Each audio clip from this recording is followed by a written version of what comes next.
So Vesta furthest from us, and Dart Totnes Amateur Rowing Club closest to the camera. Cox's hands up and down just as they're aligning, waiting to come under starters' orders. The Thames Challenge Cup, it's Club Open 8s. It's been raced since 1868. Attention. Looking to make history, Vesta and Dart Totnes.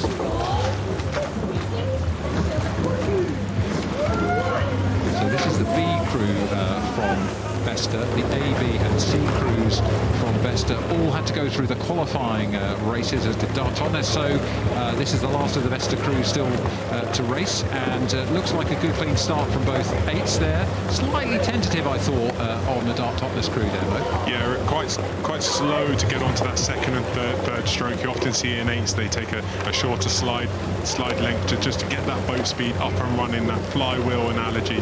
But it looks like they've now definitely hit their peak rate as they come off of the island. That's Trudy McComb in the Cox's seat there, just looking to get a straight line down the course. You can see in front of her, she can see the course laid out. That quarter-mile sign can't come too soon to get from that explosive, expensive start phase into a longer rhythm. But I think, you know, it's going to be quite a tough race. It looks like lane 2 here. That's the Dart Totnes crew have got the edge. We see the red sign go up first, and we can see number 1 for Vesta on the Berkshire station. That's the left of our picture. Let's see where they're sitting relative to this crew from Dart Totnes. Looks really punchy, energetic rhythm that they've got. There's power being laid down. They might want to just smoothen that out a little bit as they start to come toward the barrier and hit their race rhythm. Yeah, so those signals confirming that it is indeed neck and neck. This is pretty hard force. Not such experience in these crews. Dart Totnes, just the bow seat there from Dart Totnes. Matthew Daniels has raced here at Henley a couple of times before, and now we're looking at the Vesta crew, and Gerald Barrett at bow has raced here, as have the 6 and 7 seats. Alessandro Topa and Brent Mullenshot both have raced here. So Vesta, these will be athletes who are largely at work. Brett Mullenshot, I just mentioned, is 35 years of age, and the youngest, Alessandro Topa, only 21. So a mix of people, but they're working and training, and that's pretty hard. And I think the same's true of the Dart Totnes club as well. So at the barrier, just over 600 metres gone. Does it look like we've had an edging out by the Dart Totnes crew? Maybe, a fraction. Looks like it's about half a length, quarter of a length, maybe underneath that half a length mark. And it's really important. Amy Young in the coxswain seat of the Vesta Rowing Club B crew has steered a really nice line. She's stuck to her side very, very well. Whereas the Dart Totnes amateur, Trudy McComb, has had to battle her way through off of the island. Even in the start, you could see some energy moving. But we've got a fantastic race here on our hands. It does look neck and neck coming through. Talk of energy there, as you go past our camera there, you can really sort of see and feel the power and the connection. This is hard fought through that second phase of the race, that second quarter, where you're really determined to try to get into something you could sustain. When it's this close, it's hard to settle, isn't it? And everybody has a race plan that they will want to work towards. There will be a lift as they come through that halfway mark, and then when they start to then hit Remenham and then the enclosures, they start to build back up. There's no lull in these race plans.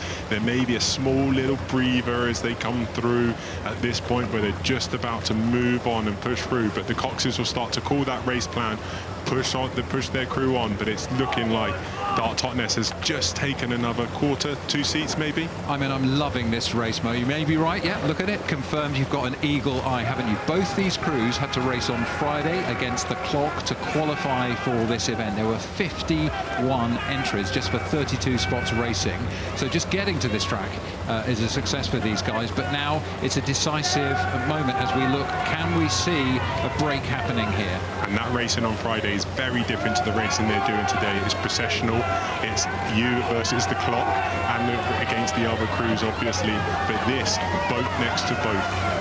Dart Totnes have made a big move here, and they've asked a question of Vesta B, and Vesta now having to respond, and they're responding pretty strongly. These guys have been coached by James Cracknell. He's somebody who knows how to inspire people and make an effort when it's really hurting.